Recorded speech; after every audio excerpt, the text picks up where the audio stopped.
Yeah. Oh, yeah. Oh, yeah. What is going on? It is your boy, Preston, PhatSamuraiGuy, back again with an amazing, outstanding, fantastic episode in the Movie Dojo. That's right. Hanging out with me. Two legends. They have returned. Jesse V. Johnson. Welcome back, brother. Thank you for having me. Glad to be here. Yes. And the wonderful badass. That's right. She's done it all. She could do it all and keep on getting better and better. Queen BERGMAN. Welcome back. Queen Happy to be here. Yeah, you know, gotta call her queen now. You know, that's how we roll here. We gotta represent. Oh, I like that. I'll take it. Yeah. But it's great to have you both back here. We had a blast always.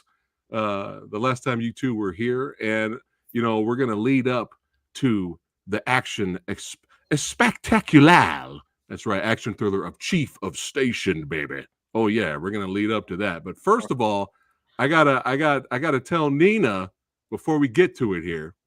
Nina, I have seen Cold Meat, baby. Okay. Oh yeah. Oh yeah. And you killed it. You killed it. Oh, so good. I almost did die in it.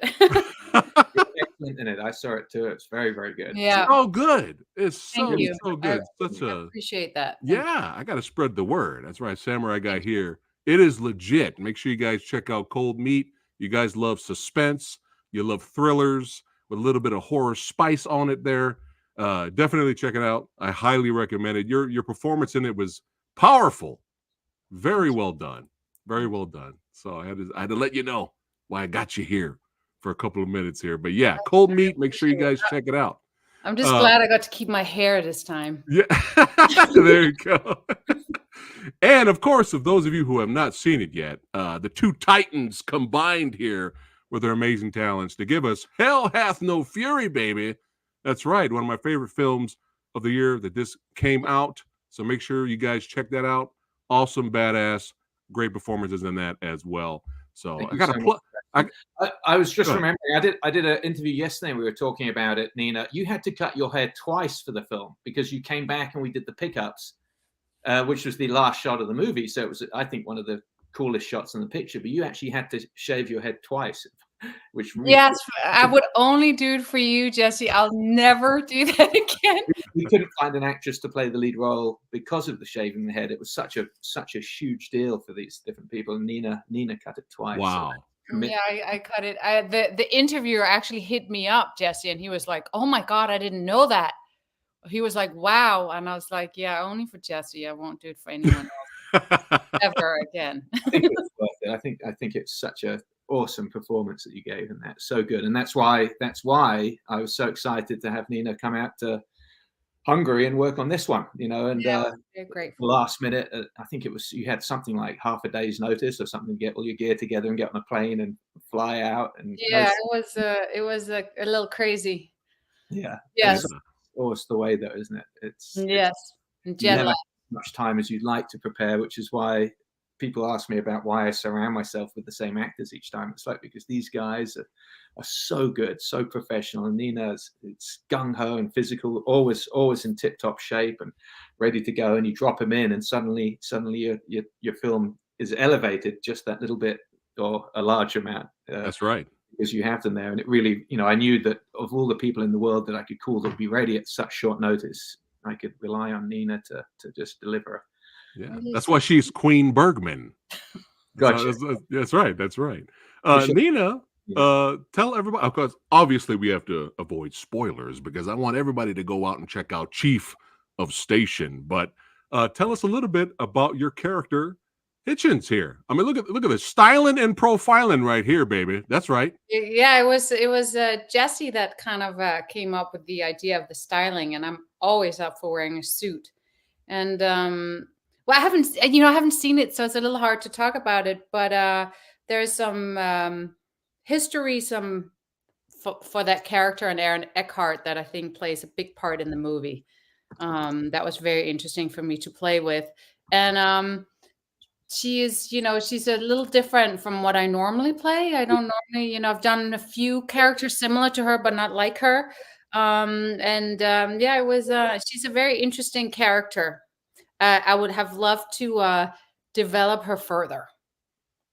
Yes. Was there any plans to have that character return later in the movie, Jesse? Because I actually expected her to show up again. The I- prequel. yeah, I think she should be in the prequel. Yeah, I'd love to have been in it longer. I was dealing with someone else's script on this film, so oftentimes you're handed a piece of work, and you have to you do the very best you can with it. There were certain things that obviously would have made a lot of sense, and I think it was a man originally, and I just felt we had enough guys in there, and it was good to have another woman in there calling the shots a little bit.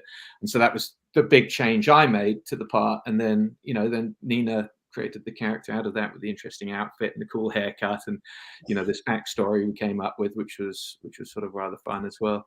Yeah. I think there was a period. There was a period there, Nina, where we were helping each other write scripts. You were on one script, I was on another one. So you would come over, and she'd sit in the office in my house. I'd sit in the living room. Yeah. It wasn't so much the fact that it was anyone there telling you to keep working, but it was Nina's idea. And when there's someone else there, you tend to be a bit better behaved. You don't go off on internet or listening to music and dancing. And we were co-working together. Remember, we did the 45-minute increment. We were disciplining each other. And a couple of times I'm on the telephone, and Nina looked in through the door and say, "Are you working? Are you getting the script done?" So I knew she could be a good boss. I knew she had a subtle way of you to, bending the world to her will. So it sort of made sense to have her as the, as the boss of the spy agency. I know that's a bit of a protracted story and a strange way to come to it, but I knew she had that ability. So well, she was. Oh, go ahead, Nina. That's where you got it from. Yeah, but I would love if there was a prequel, because I think it would be interesting to see her life and develop her further. But or sequel. And you're gonna add some flashbacks. I would like to say Jesse's words. I mean, I love the writing and I love the script. Gotcha. And I really like it's a fun script. Yeah, for sure. Yeah, it's a terrifying subject to go into, the spy movie, because you realize it's I mean, the art of spying and writing stories go back to Joseph Conrad and the Napoleonic times, and but as in the world that we know since the Cold War. So that's 70 odd 80 years of really hardcore spying and stories written about it. John le Carre, the spy who came in from the cold, all the way through to the most modern sort of revisionist Bond and Mission Impossible. So it's a really tall order to figure out how to make something that has anything interesting in it. And the best I could come up with was that there is this enormous swing back to the analog and sort of older school spying now, is that just cell phones and internet have been proven completely unreliable. 16-year-old school kid with enough education can hack something there and talk to the boss of the NSA if they wanted to. But so there's been this swing back to the much more hands-on old school way of spying. Yeah. And so that was my angle on this. And we tried to open the film with that old school sort of handoff to set the tone for the film. And it's sort of rather fun because it's a swing back to the slightly older, style of Bond and that sort of thing. But you've got to be careful with the amount of humor you put in, I think. But I think Nina got it just right in her scenes, and it was really fun to watch. Yeah. Well, I didn't know all that backstory, Jesse. The opening. I love the opening. It's a very strong opening. It's really difficult to direct. Really? 6 different points of view and perspective. So we had something along the lines of 85 extras, and they all had to move exactly the same way for every single camera position that was set. Wow. Wow. So we had a wonderful, assistant director and assistant directing team, Norbert Villanova from Budapest, and he did a wonderful job with that. And so each time the little kid and the mum were moving, the bike was passing, and it's rather fun. It's challenging stuff. It's easy to write. Right. Yeah. And you have to go out there and film it. But we had fun on this one, and I hope people enjoy it. I hope they see it for what it is, which is a little bit of a love letter to another, a bygone era of spying and sort of espionage literature and movies. Yeah. But given its own spin, and Aaron is very, very intense and in the part. I think he really sells this and gives it a uniqueness. I know that in the scene with Nina, he did brilliantly. You were saying afterwards to me, "Oh my gosh, he's so intense." So intense. I mean, he's very. I mean, I knew he was intense because I'm familiar with his work, but I didn't know you know, because I consider myself pretty intense and method, you know, I got to stay very focused. But he was like, I think, yeah, he was, but he's been in it for a while too. You know, he's been in it. He's already been shooting for a while. So he was already in it, where I like pop in the middle of his process, I guess is the best way to saying it. But I love working with those kind of intense actors that are all about the craft and not all about the chit chat. Me too. It's the only way. I love it. And as I do more, you know, as I work more, and I'm lucky enough to keep making movies, little group of actors that just take it passionately and are disciplined and love it for the sake of the work. And it's so disappointing when you get to work with an actor you've been looking forward to working with for some time, and they aren't. They're trying to get through it as quickly as possible. They don't know their lines, and they're a whole bunch of other things going on, the very last of which is concern over the script. What I love about Aaron and Nina is just this, you know, it's about the character. It's about how do we make this work the way it should do, and you know, is this correct, and where would I be at this point? And I love that. It's so exciting, and you're working at such a sort of level that you don't even know when lunch is coming. You're not sure when you've done the whole day, and you're just watching your movie come to life in front of you. And it's been very exciting for me. People like Scott Adkins, I loved working with like that, and Louis Mandylor. And, Louis is like that too. He's very intense. Very, very committed. Bernhardt, who, you know, this is my second run with him, and you know, it's just a challenge, and it's an exciting challenge. It's sort of, you know, a discovery, and you have to allow yourself as a director to be steered as well to a degree. You can't have hands-on people like that. You can't control them, because if they find something they want to do, they're going to go after it. And your job is to sort of encourage that. But, you know, if they start to go too far off where you want, you have to kind of work out. If rein it in, you got to reel it in a little bit. I think that's your specialty, Jesse. You're so good at knowing when to let actors do their thing, and then you come over and you just say that little tweak, and not 5 notes. You just give a little slight direction that kind of changes everything. And you're so good. I think that's your specialty at letting us do what we do, and then you just kind of mold us, kind of guide us. Yeah, you're really good at that. But it's, you know, it's so exciting. And this one, we had moments like that. I think Aaron is tremendous, enormously undervalued as you know, an international actor. And I'm hoping this one will help a little bit. And I'm looking forward to working with him again. You know, it's a very, very collaborative process. It's, you know, similar to how you and I work, Nina. It's, you know, we talk at great length ahead of time.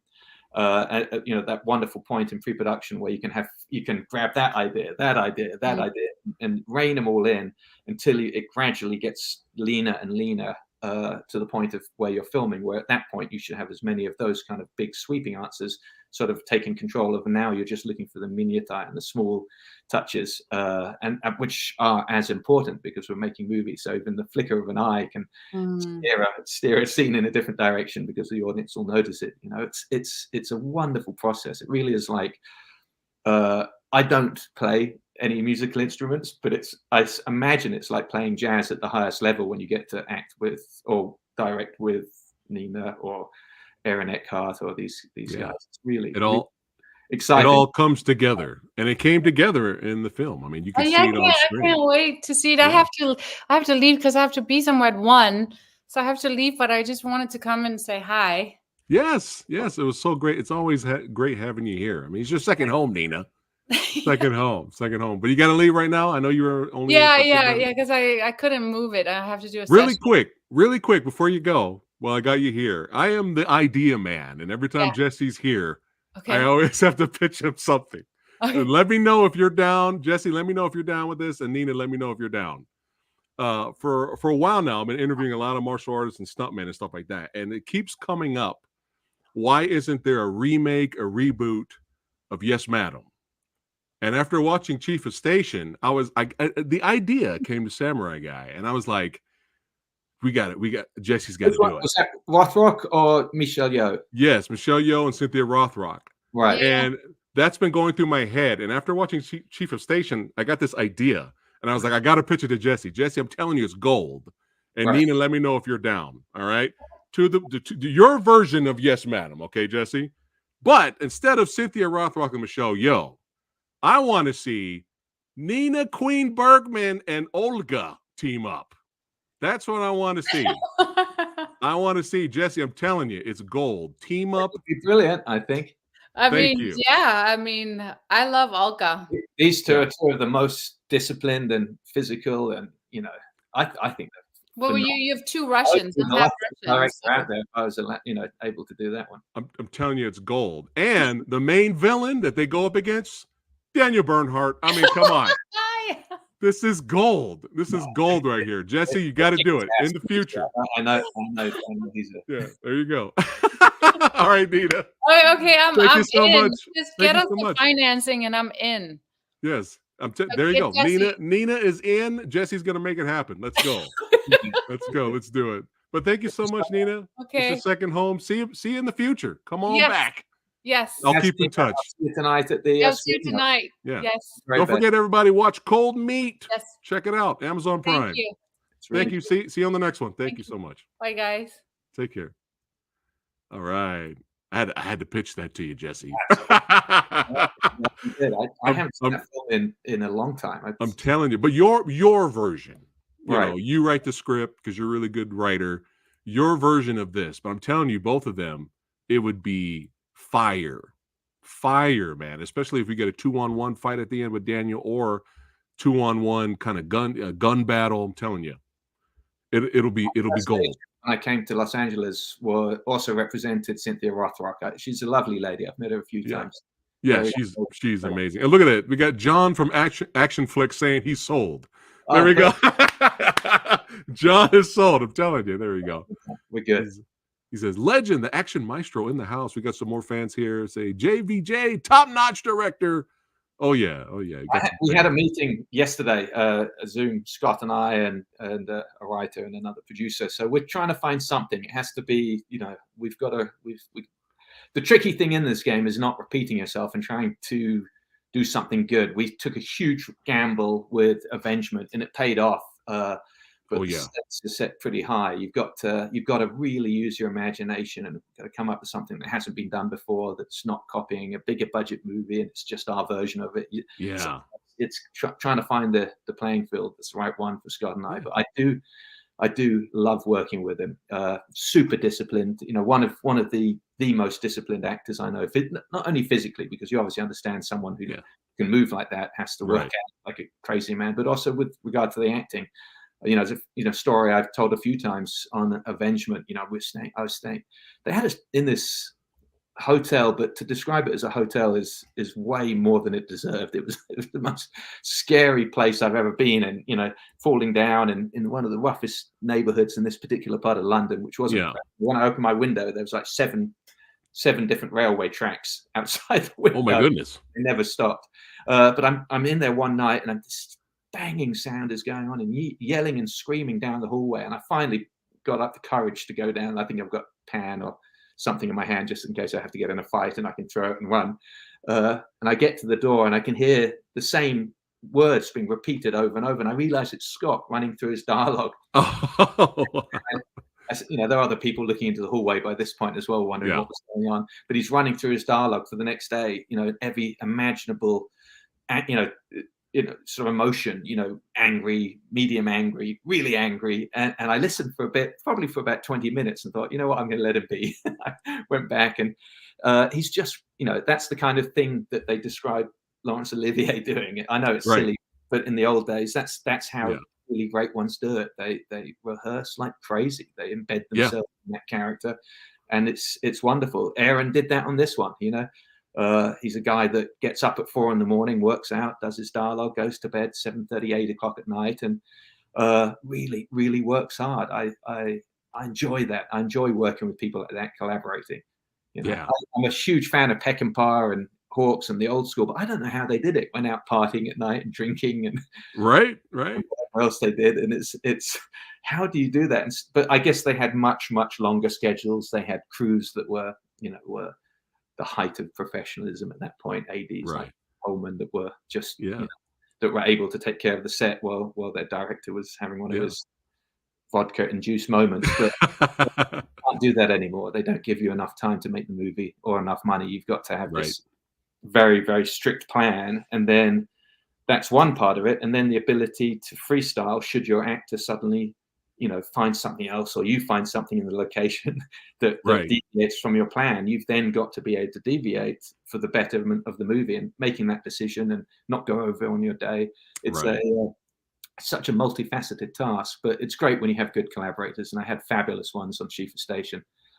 Daniel Bernhardt, who plays a really scary KGB in this, was also training the actors and choreographing, and the final fight he actually second unit directed, because I was over ambitious with that car chase and realized took me way longer than I'd expected, because it was around, and safety, and it was raining, snowing while we were there.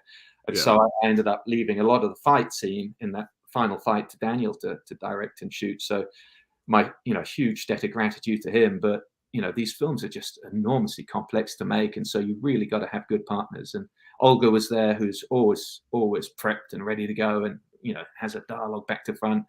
The only time she talks is we've got a minor problem. She'll come and she doesn't want a long speech. She just wants to understand what's not working and why it did this, and then she'll nod and go off. And most of the time with these really good actors, they come to you as the director. It's better just to let them talk, because they don't really want to hear you. They want to talk the problem through themselves. So copy that. Yeah, Olga's great, and Daniel's always. I mean, when Daniel showed up in the movie, I was like, he's at home, like with this character he's playing. He's so good. He is. He's very good. He spoke to a lot of Russians there to make sure.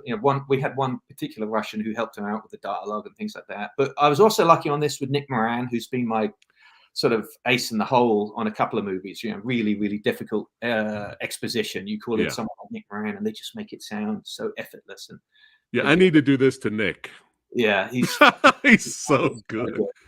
I love working with him. And Joseph Cannon, who we brought, who's now, I think this is number 4 with him, or 5, who I just love working with, who delivers always,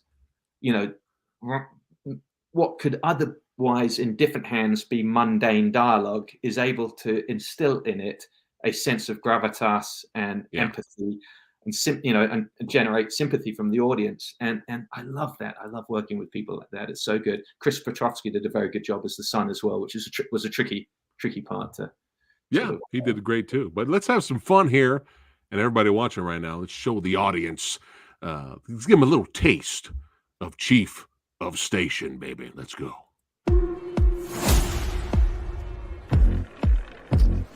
They said you had retired. I want answers. We're all very sorry about your wife's death. Do you recognize that individual? He's your man, Yevgeny. He's undermining Western democracy. Was your wife his handler? Say it! Did Farah give you something before she died? She gave me a life. She gave me a home. But what if everything we know about Farah's death is wrong? You know something I don't? It's a hunch. I do hate when you get those. You once asked me to work for you. Now I'm asking you to work for me. Stay with me. This ain't your first rodeo. You was chief of station for the Baltics. If you want his focus, make a scene. You remember how to do that, don't you, Ben?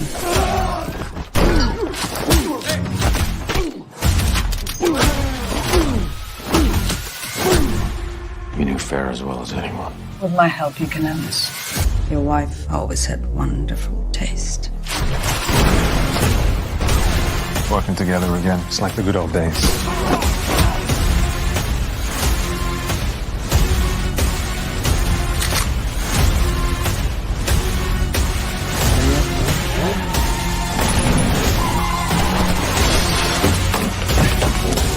The world has changed, Ben.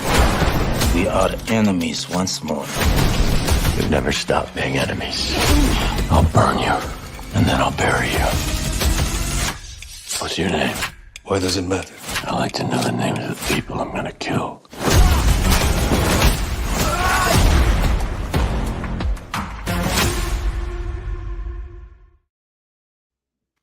Yeah, yeah. Hey, ho, what?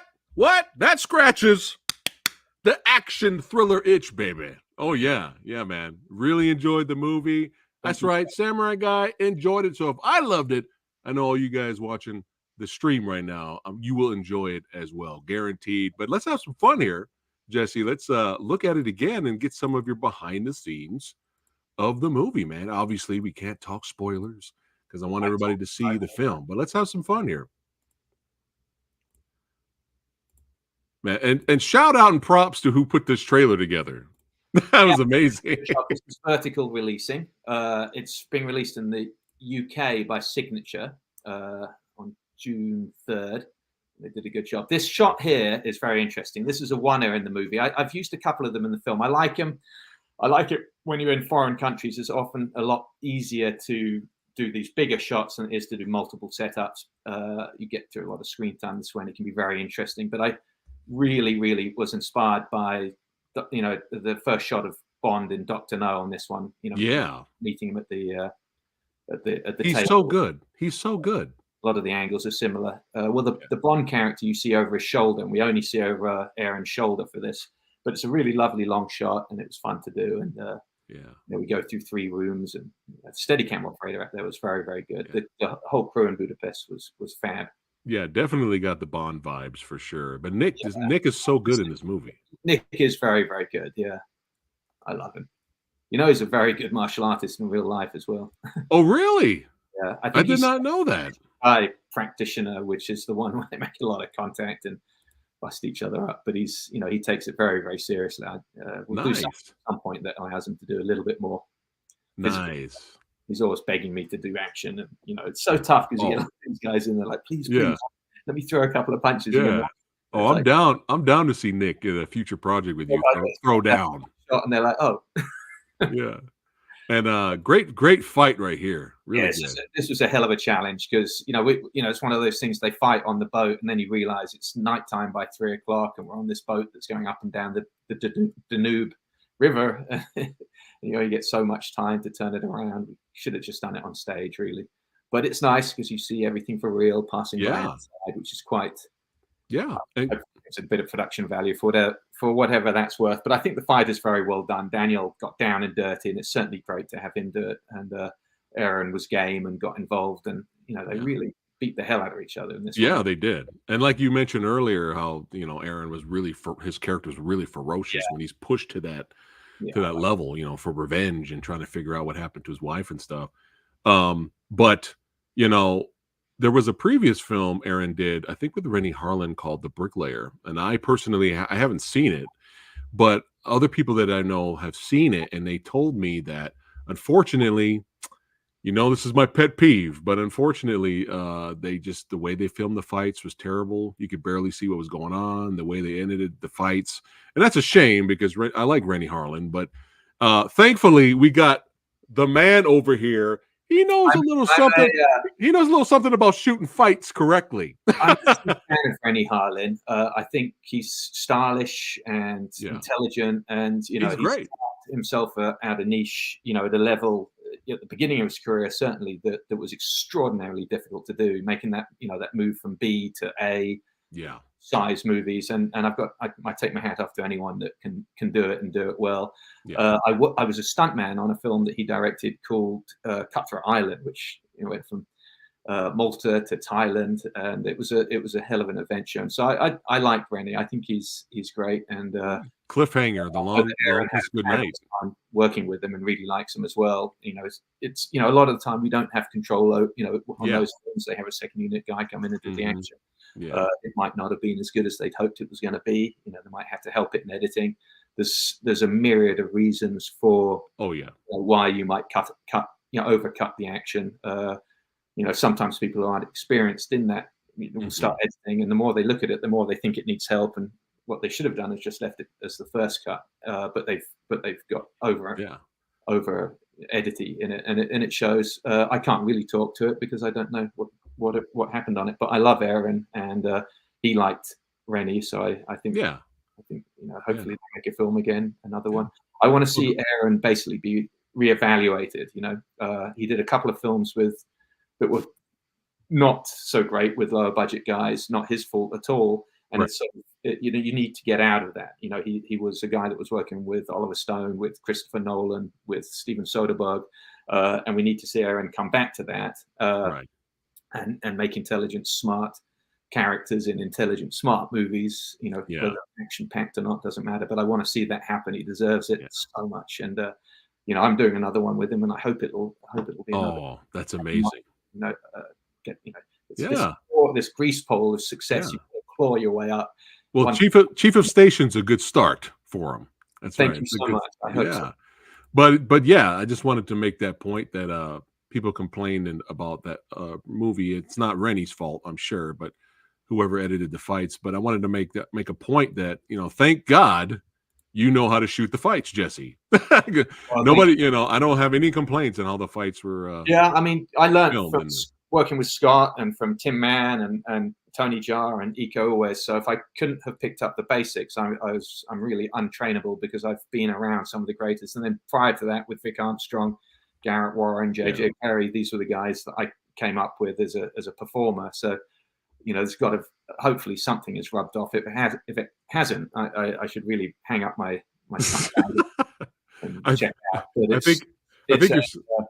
I think you're safe in that department, Jesse. You're safe. It is an interesting thing. We all worked on a picture called Charlie's Angels, the original one with Drew, and those guys were really gung ho. But you know, at the end of the day, a martial artist moves a particular way. An actor who's not trained in martial arts moves a different way. Right. And sometimes you have to help them with lenses and with Mhm. editorial. And the audience now has become very aware. You know, they've seen John Wick and they've seen what happens when you get an actor who's truly, you know, has taken 3 months of his life to train himself, and as fighting stunt guys who are absolutely the top of their class, not in the country but in the world. Yeah.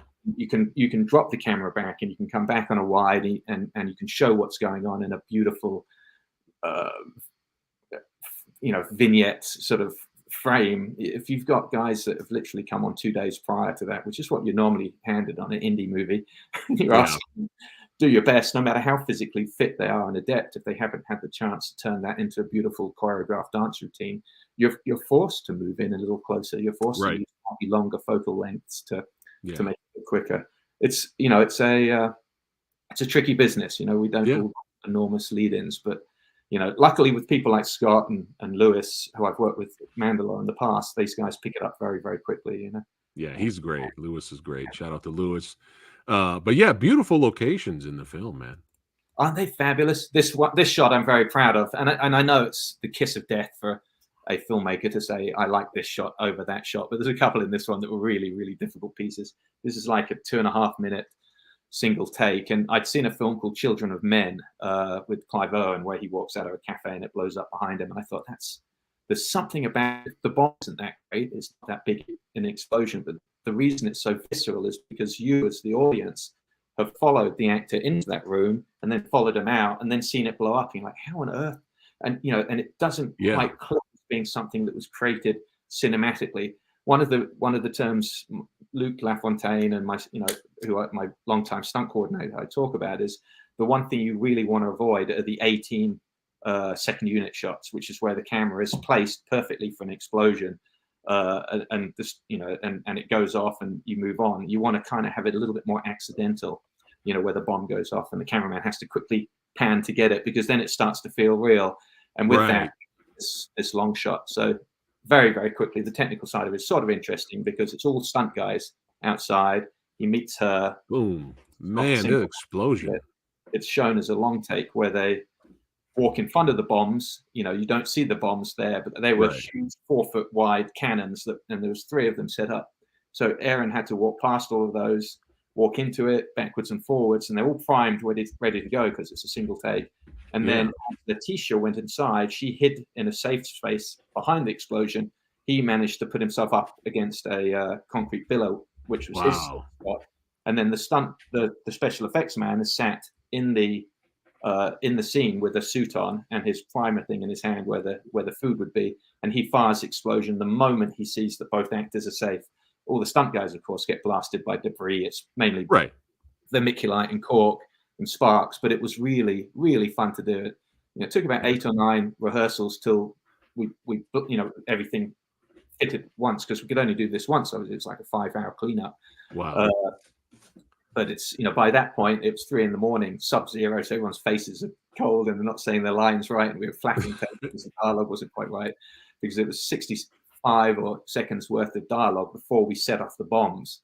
So it's a lot to think about. It was spinning plates. But the maitre d' is a stuntman called Gabor Pirok, who is a dear friend of mine. He's like a national hero stuntman in Hungary, but he was there playing that part, which was rather fun. I worked with him on Total Recall with Schwarzenegger. I Love worked it. on Cutthroat Island as well with Rennie Harlin. Yeah. I think we did Young Indiana Jones Chronicles together as well. So it was fun to have him back. He's sort of, How cool is that? This shot in the trailer is just an explosion that was cool, but when you see it in the movie played in context, hopefully it's something rather fun. But anyway, as I say, pretty intense. Getting too precious about individual shots because it all has to work as a movie, Oh yeah, another beautiful shot we got here. Look at that. Fisherman's Bastion in Budapest. It's sort of this rather cool tourist site. Funnily enough, we shot there again last year on a TV show called The Pendragon Cycle, which I was one of the directors on. So been there twice now, but it's beautiful and it overlooks. This was the scene of the old school handover, which is sort of inspired by the Michael Caine spy films and Sean Connery stuff of the Cold War, the 80s. When everything was done by hand, by analog, to use that term earlier. Right. And it was quite a challenge because they had to shoot it from multiple angles, and assistant director had to, their team covering these 80 or so extras had to be matching each time. All of this stuff doesn't matter when you watch the picture and you go, oh, that's rather cool, and you move on to the next scene. Yeah. Alex did a great job. Alex is phenomenal. He's very, very good. Really good. Really, I hope to get to work with him again. I was supposed to do a feature with him in Spain, but unfortunately, it didn't work timing wise for me, and I had to step away. Man, I know you're mentioning it earlier, but man, just when you look at it now and you study it, this whole opening, man, it really must have been really challenging for you. It's fun. It's fun stuff, Good challenging. Yeah. There he is, Mr. Daniel Bernhardt. Speaking of intense. Good stuff, and it's all blanks and explosives. So I try to avoid using visual effects, and now this is not some, I noticed a comment somewhere the other day, and they said directors who use actual blanks and pyro now are just doing it for the ego trip of being able to say. It absolutely has nothing to do with that whatsoever. It has to do with the performance of the actor. The audience is looking into the eyes of the performer. Right. And if he's shaking a rubber gun and it's going pop, pop, pop, and he's pulling the trigger, right, it looks like he's faking. It's very, very difficult for him to make, or her to make that step into what that feels like. You fire the blanks. It's I've been using blanks for 30 plus years at this point. Never had an incident, knock on wood, absolutely zero. You do that, and the machine is moving and making a lot of noise and it's shaking. Now he has she has the look of stress and anticipation on their face, which the audience picks up on. It's a visceral connection that they make. Right. I don't think there's any getting around that. I can tell the moment they use the fake things. Right. John was different. They've got the soft air gun that moves. It makes a pop, and these guys are not supposed to be reacting to it. They're superheroes. They live in a different universe. That's great. That's wonderful. Yeah. They do it well. They also take the guys out and train them inordinately in live fire, so the guys know exactly how to make those guns look like they're firing. Right. It's a different world, but for the most part, I want to use this stuff primarily and really only for the sake of the performance and what kind of movie we want the audience to feel, and invest in. You use visual effect muzzle flash if it's dangerous, if it's someone. Right. Of course. Right. Well, that comment doesn't make any sense. Whoever made that comment, it doesn't make any sense, because how many years have they been doing this? I just keep reading about the Rust incident because it's obviously very interesting to me. It's a factor that I'm very concerned about. But it's always safety first. I mean, that's you guys have professionals on set to do everything that you can to have it's multiple people what say concerns. You know, it's just the way you do it. You know, it's not even a question. But it's not just it's not what you just said in terms of like you want the actors to actually react to something real, but the audience can feel that too. The audience can see that it's real, and and it just it's more of an impact on the audience as well. Yeah, totally. I worked on a film called Beowulf, and it was shot in it was created inside a virtual space. So you wear a black skin-tight leotard with reflective panels on it. And it had some of the greatest actors of all time in it, you know, from John Malkovich to Angelina Jolie, Anthony Hopkins, you know, just Ray Winstone. Ray Winstone. But it's bloody difficult. And I talked with all of them. I was in there for 3 months with them, you know, assistant coordinating it, or co-coordinating, I think it was, stunt coordinating. And even Hopkins is like, this is just inordinately challenging because there's nothing. I'm imagining this. There's no sword. It's a piece of wire. You know, you get out onto the battlements of a real castle, and you have that outfit on, you look out, you see your army ahead of you. It's a lot easier to act, you know, with a reaction to that than it is to fake it. I just don't understand why we keep pushing and pushing to make films, you know, like in filmmaking into a 9-to-5 job, you know, that you can do at an office. The product that we're getting is so ugly and so boring and mundane. Yes. You know, they keep telling, you know, various producers, oh, we've got this fantastic virtual space. You can do it there. Film in a virtual space. Why do I want to do that? Yeah. Someone else's artwork in the background? No, not at all. It's a bit not, you know, the actors faking it and always looking like the. Anyway, so with Chief Station, we tried to put the actors into as much the moment as possible and come up with something that felt, you know, organic and real. Yeah. Oh, we got an Alex fan here. He's happy to see him in the movie. That's awesome. There you go. He's brilliant. He's so good to work with. He's gung-ho. He wants to do the martial arts. He's a judo and jiu-jitsu practitioner and a hardcore driver. If you watch the film, 90% of the driving that his character does, with the exception of that enormous jump at the end, is Alex driving. Really? I was in the back of the car for a little bit. It was absolutely hair-raising. I had to just hold on to the roll cage. I couldn't look out the window because it was so terrifying. Shout out to Alex for sure. He's also an incredible driver as well. Wow. So it was pretty fun. How awesome. I'm a better driver than I am a passenger. The passenger stuff really, your heart is in your throat because you're realizing there's smashes. You've got the camera, the lead actor, DP, myself. But anyway. Wow. So I'm gonna say this right now. I don't think I've ever seen Olga suck in anything.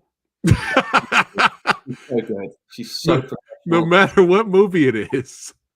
That's fantastic, you know. I mean, she was great in your period piece film, fantasy biopic, Boudica. I mean, I've seen her challenged as well. You know, when we did a film called White Elephant, and she had literally just got off the plane. I knew for a fact she'd been on it, flying for 21 hours to get to Tifton, southern Georgia. By the way, she'd driven herself to Tifton from landing in Atlanta, which is a 2-hour drive. She'd never been there before. Picked up a rental car, which it's just mind-boggling to have any actor do that. On the whole, they're not terribly good at looking after themselves. Checked herself into the hotel. I was chatting with her, and she said, I'm a little tired. I'm going to be a little tired on set. You know, what's the strongest caffeinated drink that you can come up with for me and get it to me? And, you know, and we did. We found her some black coffee or something, you know, bullet coffee or something. And she soldiered through a whole day knowing that knowing not only had she not slept, but she had been traveling, which is just brutal. And I just like that kind of dedication. I think it's brilliant. I think you don't want to force people to do that too often, but to know that someone has that capacity. All right, here we go. How can I do it? How can you guys help me just punch through this and get it done as well as possible? And I knew from that point that we were going to get on well. It's a strange thing, but I adore working with her. I'd keep working with her on every movie if I could. She's again, no matter what project I see her in, she's always great. She's always great. It's a pragmatic kind of process that she has. It's not emotional or wacky. I still haven't quite worked it out. It's like alchemy. She does something. She takes these characters and puts them together in her head. I don't know if she's basing them on people she knows or but it's really organic and really, really fun to watch and artistic and creative. Not too much dialogue. As I say, with actors of Olga and Aaron's level, when they come to you, they they don't necessarily want to hear your ideas. They want a sounding board, and you kind of and go find along. that character, and make the character their own. The last thing in the world they want is an explanation. They just want, it's brilliant. It's brilliant. Nice. Shout out to Genghis here. He says, Mr. Jesse Johnson, you're an awesome director. I own a lot of your films on DVD and promote you a lot on Instagram. I hope you get to work. Thank you so much, Genghis. Really more with Amy I love Johnston working in with the Amy. future. She was wonderful. I've known her through stunts. I worked with her as a stunt woman a couple of times prior to working with her on Accident Man. She came in. She had to hold her own opposite some really hot, Ray Stevenson, Scott. These guys are all prepped, and she was ready to go and got in there and did it on Accident Man. She's great, and the fight scene was brilliant. Oh yeah. That's I why didn't direct it. That was Tim Mann who came in and directed the action, the fight, not the action. Nice. Fight scene. Tim's great. Towards the end of it, but she was brilliant. I thought that was great. Yeah, and you saved the best fight for last. That's what good directors do. What was that? Which fight was that? The last fight? Amy Johnston versus Scott Atkins was that the was the last fight. Yeah. All the fights were great, but that was like, oh, it's going down. She's got the katana sword. That was good stuff, man. Yeah, she's fab.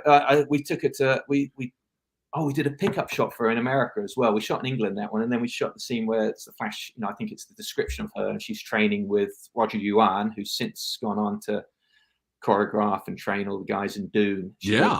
She has him as her trainer in the woods, in the Japanese woods. Kills him, and then kills a bunch of people in a small apartment. That was fun to do. Yeah, she's worked with. Yeah, she's great. She's great. Yeah, I love this scene here where Olga just murks. Just murks everyone. So good. Yeah. They're a little bit like stormtroopers in that one. They didn't. She caught them by surprise, I guess, and had a lot of bullets. Look at Nick. Nick is great. Yeah, he's very, very, very good. This fight. How long did it take to put this together? Well, Aaron goes off right here. Yeah, Daniel put the fight together with the team over there, who are very, very good. We had Levy and the stunt team were extraordinary. And then, of course, we have very little time on set. So I shot all the dialogue, and they probably got an hour and a half towards the end of the day. It's like, okay, let's get this done. And they come on in, and wham, Daniel knew the angles that were best. I'd looked at those. I'd made my comments on those ahead of time when they were creating the previs. So I had put my sixth sense in. So by the time we get there, we have a very easy to follow linear sort of plan. You zap through it as quickly as possible. You obviously watch the playback and make sure that hits have connected and everything looks good, and the background guys aren't doing anything wrong. And for the most part, it was one or two takes, and we're on. It's good stuff. Great stuff. As it is on when you do it with the best guys. Oh yeah. Is this the best Aaron's looked on screen in terms of action, you think? I don't know. I haven't seen everything he's done, but I have a feeling he's done some great stuff, because he was so good in this. He must have done good stuff before. Someone must have trained him up at some point when it comes to guns or physical stuff or car guns. So good. Yeah. It's like a natural bottle, head smash, boom, take the gun. You're done. Cock the gun. Boom. Yep. Take that. Oh, it's but great. You notice he never shoots a gun in this. He takes that gun, empties it, and throws it away. Yeah.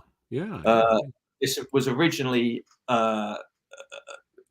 developed for Alec Baldwin. I had 7 or 8 meetings with Alec Baldwin to play. I got on very, very well with him, but unfortunately, just as things happen, the schedule came up as his court appearance was due, and the Bond company was not going to bond a lead actor who may have to leave for a week. Fly in, fly out. You just can't do that.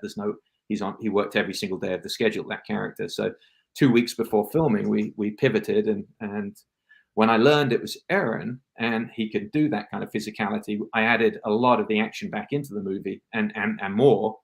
But I decided to keep the aspect of not shooting guns so much. I thought that was quite a fun way to go for a lead actor, as opposed to giving them bigger and bigger guns to shoot, which we've seen a lot of. And I didn't want to try and compete with all those other ones. And so it was sort of fun to have him manage to get through all of these action sequences without really shouldering a firearm and getting into it. It was sort of like the challenge, and it's, I've talked to a lot of people who've seen the movie and they didn't realize that was the case, and they're like, no, doesn't he shoot it? And then you're like, nope, not once, and they're like, oh my gosh, you're right. And so that was sort of, you know, it was a challenge, that a unique challenge, you know. Yeah. Everyone else has got guns. Right. But because we had been told that, for obvious reasons, Alec, when it was being prepped for Right. Alec, Yeah. want to have a lot of gunplay, Mhm. and that So good. is sort of more understandable than not.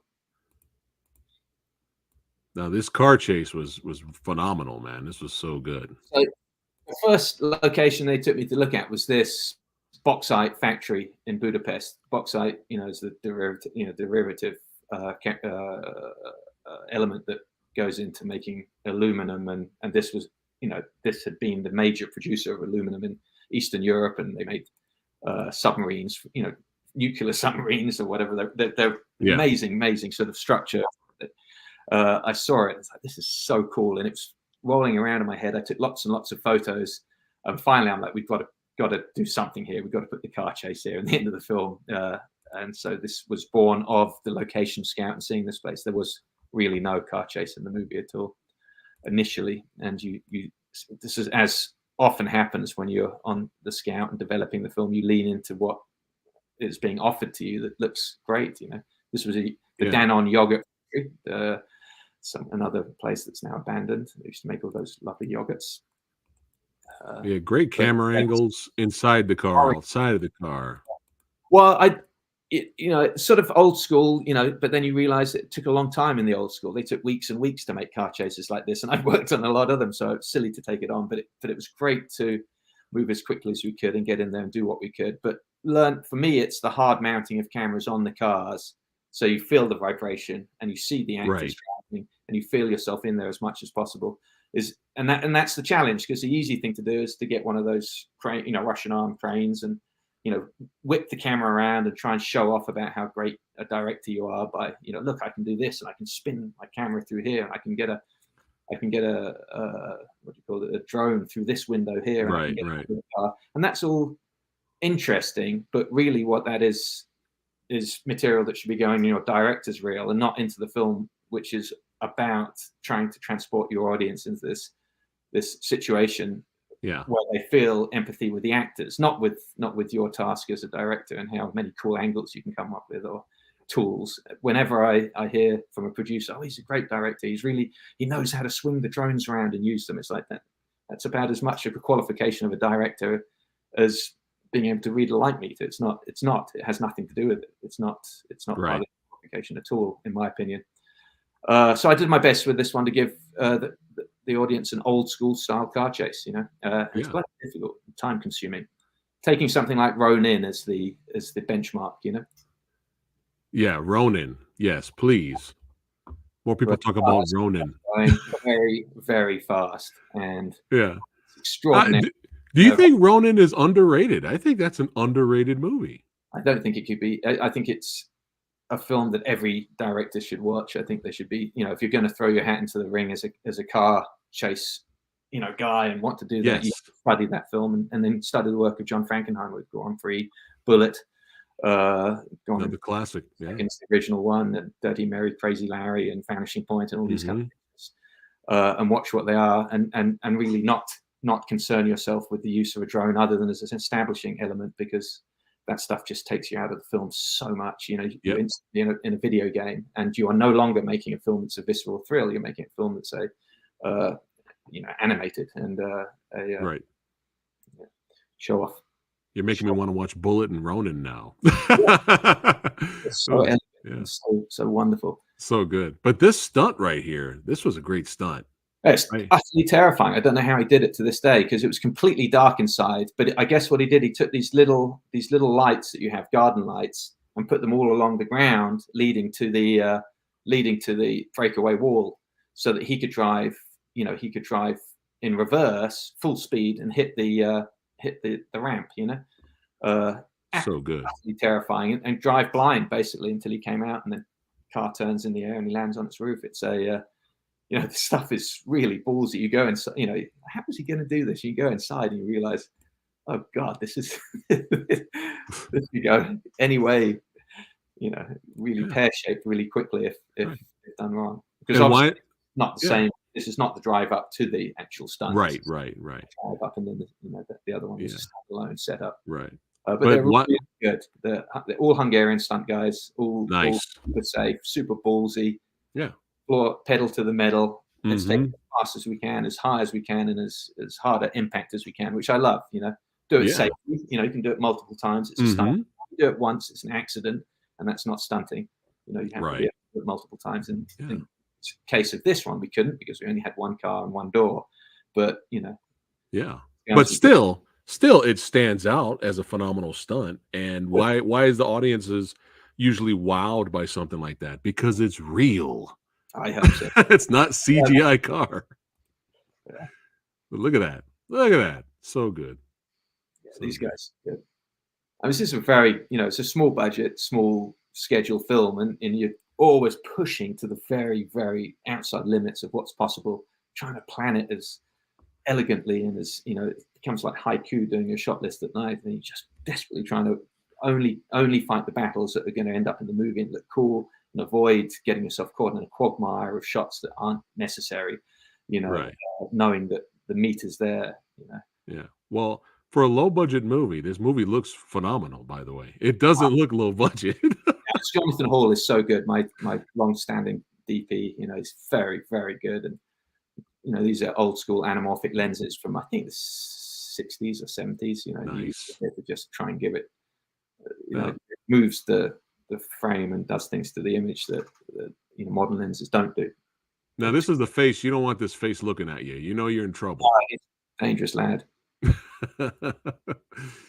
Oh yeah, it's not looking good for our hero here. No, the interesting thing is here. I went, I said, how examples of why the KGB might think they are a more efficient outfit than the CIA. So I did a lot of research here, and one of these stories that I came up with, I had Daniel relay in the film, which is the story of Lebanon. The CIA had one of its operatives had an American taken hostage, and it took months and months to try and negotiate him back, and he ended up being killed by the terrorists. Now, the KGB, the following month, also had a key operative kidnapped. They chose to kidnap one of the hostage takers' family and send parts back, piece by piece, until the Russian was returned. Wow! And the first thing they sent was the ear. They cut off his ear and sent the ear to the terrorist leaders, and he was released less than a month later. And Daniel says that's the difference between the KGB and the CIA. We'll always be prepared to go one step further.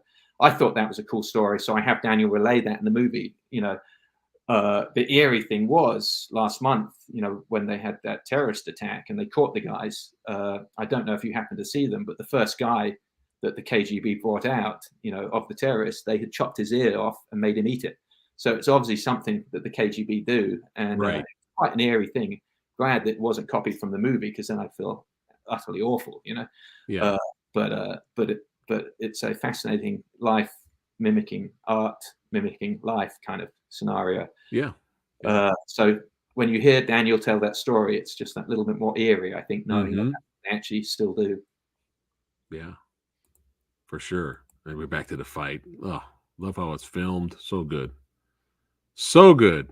Fun stuff. Thank you so much, Preston. I really appreciate your support and all of this. Is so. Oh yeah. Oh yeah. Yeah. So hey, everybody watching this right now, you know what you need to do, baby. That's right. Go to Amazon Prime. Chief of Station is available right now. Rent it, buy it, share it, watch it, enjoy it, love it. Definitely give not just Bond, no, a little bit of Patriot Games, Jack Ryan vibes as well. If they get the chance, sit in the theater, because as I say, we shot on these fantastic anamorphic lenses, and it looks beautiful on the big screen. Yeah. But people have such wonderful TVs in their own homes now. The big ones. I do, I know, and it's great to watch. But it is really a different experience when you sit up, projected up on the big one. Yeah. So make sure you guys check it out. Click on the links below to take you straight to Amazon Prime and other places like Fandango and Vudu. Check it out. Enjoy it. Keep supporting awesome filmmakers like my man here, Jesse V. Johnson, the legend. And this was an awesome honor to have you here, as always. Thank you so much, Preston. You are a regular here in the Movie Dojo, and it's a huge honor to have you here, brother. And I'm lucky. I'm all the luckier for that honor. Yeah. Thank you very much. All right, all you. Close this one. Oh, okay. All you badasses watching right now, don't forget to follow Jesse V. Johnson's Instagram, and the great Queen, Nina Queen Bergman. That's right. Click on the links below. Continue to follow both of them on their filmmaking journey. And Jesse, I'm telling you, man, I got to go back to it. Come on, man. You got to do it, brother. You got to do it. Let's go. Let's go. Yes, madam. Reboot. Jesse V. Johnson's gonna make it happen in the future, hopefully. Let's go. Thank you very much. It's great. Jesse, don't go anywhere, but I'll see you badasses on the next one. Take care, guys. Thank Chief you. of Station, baby.